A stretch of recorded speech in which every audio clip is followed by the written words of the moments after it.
घर पे 1 लीटर का तेल खरीदने मेरे घर पे पैसा नहीं था और कहीं न कहीं मुझे फैमिली को देख के बहुत ही ज़्यादा बुरा लगता था। जो लोग पहले ताना मारा करते थे, जो लोग बोलते थे कि ये तो एक सब्जी वाली की बेटी है, ये कुछ नहीं कर पाएगी, आज उसी लड़की ने कर दिखाया।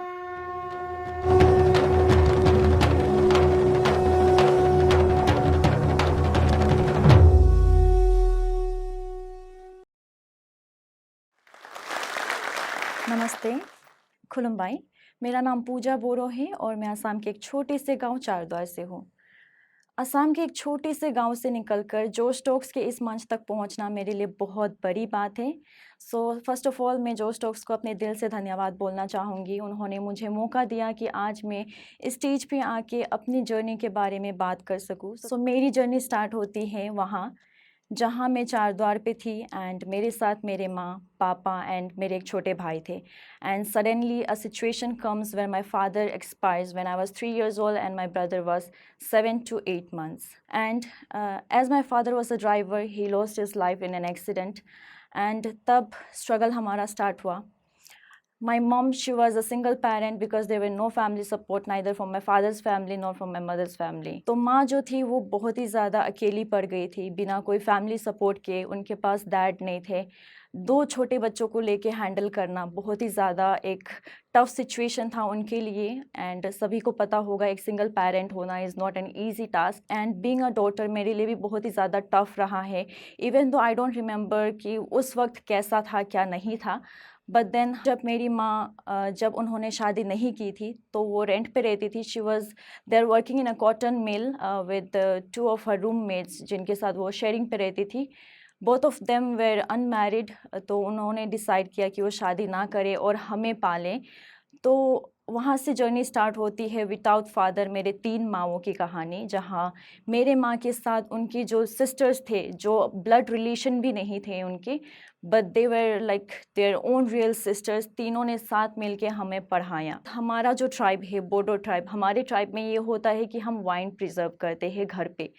तो इनिशियली एकदम स्टार्टिंग में जब हम छोटे से थे तो उन्होंने वाइन प्रिजर्व करना स्टार्ट किया घर पे, सूअर पालना स्टार्ट किया एंड मुर्गियाँ जो होते हैं वो पालना स्टार्ट किया। उन्हें बेचते थे, वाइन प्रिजर्व करके वो बेचने के लिए दूर दूर तक जाते थे, हमें पीठ में लेके जाते थे ताकि वो कुछ पैसे ला के हमें पढ़ा सकें। उसके बाद मेरी माँ ने सब्जी की दुकान जो है वो स्टार्ट करना चालू कर दिया, जहाँ वो सब्जियाँ ला के बेचती थी। अब सारा कुछ हो गया था। मेरे घर में इलेक्ट्रिसिटी नहीं थी जिसके कारण हम घर पे लाइट्स के आगे बैठ के जब माँ चूल्हे में खाना बना रही होती थी, क्योंकि हमारे पास गैस भी नहीं था। उसके बाद जब मैं क्लास 8 पे थी मुझे एक फ़ोन मिला जहाँ पे मैं ट्यूशन लेती थी। वहाँ की जो टीचर है उन्होंने मुझे एक फ़ोन दिया ये कह के कि तुम मेरी जो स्टूडेंट्स है उनको डांस सिखाओ। एंड मुझे तब स्मार्टफ़ोन यूज़ करना नहीं आता था। उन्होंने मुझे बताया कि ऐसा ऐसे यूज़ करते हैं, तुम इसमें से डांस देख के उनको प्रैक्टिस कराना। उसके बाद 2021 में जब कोविड स्टार्ट हुआ तो बहुत ही ज़्यादा डिफ़िकल्टीज़ आई, क्योंकि घर पे 1 लीटर का तेल खरीदने भी मेरे घर पे पैसा नहीं था और कहीं न कहीं मुझे फैमिली को देख के बहुत ही ज़्यादा बुरा लगता था। अब मैंने 10th तो पास कर दिया था। 10th पास करने के बाद मुझे एक अच्छा स्कूल में एडमिशन लेना था। तो माँ लोग का सिचुएशन वैसा था कि वो लोग उतना ज़्यादा भी अफ़ोर्ड नहीं कर सकते हैं कि मुझे अच्छा सा एक बड़ा स्कूल में भेजें।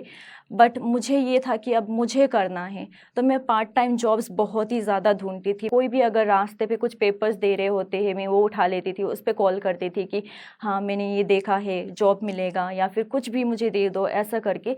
लेकिन मुझे कहीं पे भी जॉब नहीं मिली। उसके बाद मैं एक स्कूल पे गई कॉन्वेंट 10th पास होने के बाद।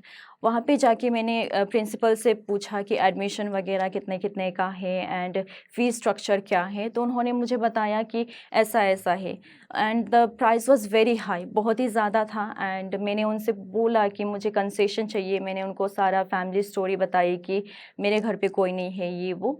एंड देन उन्होंने मुझे 50% कंसेशन दिया, जिसकी वजह से मैं वो स्कूल पे पढ़ पाई। एंड कॉन्वेंट पे ये था कि वहाँ पे हमें इंग्लिश बोलना है, अच्छा स्कूल है, सारे अच्छे बैकग्राउंड बैकग्राउंड से स्टूडेंट्स आए हुए हैं।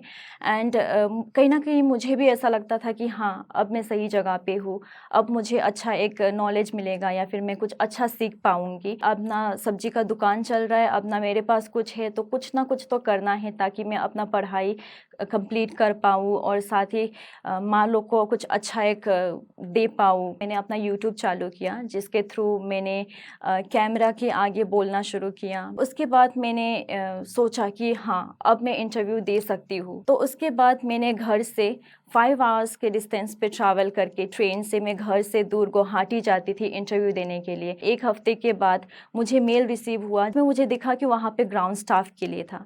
तो मुझे बहुत ही ज़्यादा बुरा फ़ील हुआ, क्योंकि मैं इंटरव्यू देने गई थी कैबिन क्रू के लिए और मुझे अपॉर्चुनिटी मिला कि मैं ग्राउंड स्टाफ के लिए जाऊँ, और मुझे ग्राउंड स्टाफ पे नहीं जाना था। मैंने अपने फ्रेंड्स से बात किए, मैंने अपने घर वालों से बात किए, तो उन्होंने भी मुझे बोला कि चले जाओ, क्योंकि अभी अगर एक मौका मिल रहा है तो उस पे चले जाओ। तो आई वाज़ लाइक कि नहीं, मुझे नहीं जाना है, मुझे जो चाहिए मैं वही करूँगी, मैं ग्राउंड स्टाफ के लिए नहीं जाऊँगी। तो मैंने वो जो अपॉर्चुनिटी था मैंने उसे रिजेक्ट कर दिया। उसके बाद भी मैंने दोबारा से ट्राई किया। उसके बाद मैं गई दोबारा से इंटरव्यू देने के लिए, मैं और मेरी 2 कॉलेज की फ्रेंड, उनके साथ मैं गई, घर से फिर से गुवाहाटी में चली गई। उसके बाद जब मैंने वहाँ पे इंटरव्यू दिया, मैं फर्स्ट राउंड में रिजेक्ट हो गई। तो कहीं न कहीं मुझे ये लगता था कि अब तो नहीं, मैं गिव अप नहीं करूँगी। 2 बार हो गया, अब मैं दोबारा दूँगी। चाहे 10 बार हो, 20 बार हो, मुझे इंटरव्यू क्रैक करना ही है। मैंने दोबारा से जॉब्स ढूँढने चालू कर दिए तेजपुर पे, कहीं पार्ट टाइम जॉब मिल जाए या फिर कुछ भी मिल जाए। मैं शॉपिंग मॉल्स वगैरह पे जाती थी कि मुझे जॉब दे दो, जॉब दे दो। नहीं मिला। मैंने वहाँ पे रूम लिया, जो कि एक 6,000 का रूम था और मेरा सैलरी था 10,000 रुपये। तो मुझे घर पे भी भेजना था, मुझे खुद को भी देखना था और मुझे अपना काम भी स्टार्ट करना था। तो मैंने सोचा कि क्यों ना मैं इसी पे, मतलब यही जो जॉब है इसको करके मैं शायद ही इंटरव्यू दे के मैं सेलेक्ट हो सकती हूँ। तो मुझे लगा कि मैं इसी पे काम करूँगी और मैंने ND24 न्यूज़ चैनल पे काम किया। मैंने 3 महीने वहाँ पे काम किया और मुझे लगा कि नहीं, अब मुझे इंटरव्यूज़ देना है। तो मैं गई इंटरव्यू देने के लिए दोबारा से। जब मैं ND24 में थी, मैंने 1 दिन का लीव लिया और मैं चली गई इंटरव्यू देने के लिए। उस दिन मेरे पास ना अच्छे ड्रेस थे, ना मेरे पास अच्छे शू थे, बट मेरे पास जो शर्ट था उस पर उसका भी एक बटन निकला हुआ था। मैंने उस बटन को चिपकाया फेविक्विक से, नीचे अंदर से मैंने पिन लगाया। उसके बाद मेरे शूज़ भी फटे हुए थे। मेरे अंदर बिल्कुल भी कॉन्फिडेंस नहीं था, क्योंकि मेरा ग्रूमिंग का जो यूनिफ़ॉर्म था वो बहुत ही ज़्यादा ख़राब था। तो मैं चली तो गई हूँ इंटरव्यू देने के लिए, बट चाहे मेरा कपड़ा थोड़ा-सा अजीब लग रहा हो या फिर कुछ भी हो, बट मेरे अंदर जो कॉन्फिडेंस था वो एकदम भर के था, क्योंकि मुझे अब ये था कि मुझे करना ही है। मैं फाइनल राउंड तक पहुंची और मुझे लगा था कि मैं इस बार भी सेलेक्ट नहीं होंगी। लेकिन जब HR जो हॉल से बाहर आई, उन्होंने मुझे बुलाया, उन्होंने मुझे पूछा कि तुमने आने से पहले रजिस्टर किया था? तो मैंने बोला कि हाँ, और उन्होंने मुझे बोला कि yes, you have got selected. मैं बाथरूम के अंदर चली गई, मैंने अपने माँ को कॉल किया कि माँ मैं सेलेक्ट हो गई हूँ। मैंने अपने बॉयफ्रेंड को कॉल किया कि मैं सेलेक्ट हो गई हूँ। मैंने अपने तीनों माँओं को बोला कि हाँ मैं अब सेलेक्ट हो गई, और तीनों माँओं रोने लगे। और मुझे खुशी थी कि हाँ मैं सेलेक्ट हो गई हूँ, लेकिन मुझे दुख इस बात की थी कि अब मुझे ट्रेनिंग के लिए 50,000 रुपये देने हैं, और 50,000 रुपये एक बहुत ही बड़ा अमाउंट है जो कि मेरे पास थे नहीं और मेरे घर वालों के पास भी नहीं थे। तो मैं कॉल करके रो रही हूँ कि मुझे 50,000 की ज़रूरत है, अब मैं कहाँ से लाऊँगी? और बात ये है कि जब आप अपने घर से दूर अब अलग एक शहर पे जाते हो, और 50,000 जो वो है अमाउंट, वो सिर्फ़ सिक्योरिटी डिपॉज़िट के लिए है, जो आपको एक एयरलाइन को देना होता है, जो कि आपको वापस मिल जाता है, लेकिन ये अमाउंट अभी मुझे नहीं मिलेंगे। तो मुझे 50,000 के साथ अपने लिए भी कुछ पैसे चाहिए थे, तो माँ ने मुझे इधर-उधर से अरेंज करके 1 लाख रुपए दिए। और मैंने अपने लाइफ़ में कभी एयरपोर्ट नहीं देखा था, मैंने कभी एयरपोर्ट को सामने से नहीं देखा था। तो मैं हमेशा अपने टीवी पे देखती थी या फिर घर से बाहर निकल के प्लेन को ऊपर आसमान में उड़ते हुए देखती थी। ट्रेनिंग सारा मैंने कंप्लीट किया। बहुत ही ज़्यादा डिफ़िकल्टीज़ आई बीच में। ट्रेनिंग के दौरान बहुत सारे लोग वहाँ पे थे, सारे अलग-अलग जगहों से आए हुए थे, सारे टॉपर्स थे या फिर कोई अच्छा घर से आए हुए थे, and I was the only one जो एक बहुत ही गरीब घर से थी। एंड मुझे बहुत ही ज़्यादा अजीब लगता था, क्योंकि उन सारे लोगों के बीच में खुद को अकेलापन महसूस होना मुझे बहुत ही ज़्यादा अजीब लगता था। मैंने 3 महीने की ट्रेनिंग कंप्लीट की और मैंने अपना ग्रेजुएशन कंप्लीट किया। मैं घर वापस आई, घर में सारे लोग बैठे हुए थे। ग्रेजुएशन कंप्लीट होने की खुशी थी कि मैं ट्रेनिंग कंप्लीट करके अब मैं अपना उड़ान भरूंगी, आसमान को छूऊंगी और ऊपर उड़ते ही जाऊंगी। तो माँ बहुत ज़्यादा खुश थी, तीनों माएँ बहुत ज़्यादा खुश थे और मैं भी बहुत ही ज़्यादा खुश थी। खुशी के आंसू आ रहे थे। तब मुझे रियलाइज़ हुआ कि जो लोग पहले ताना मारा करते थे, जो लोग बोलते थे कि ये तो एक सब्जी वाली की बेटी है, ये कुछ नहीं कर पाएगी, आज उसी लड़की ने कर दिखाया। आज वो लड़की इस मुकाम पे है कि वो आसमान को छुएगी, वो ऊंचाई पे उड़ते ही जाएगी।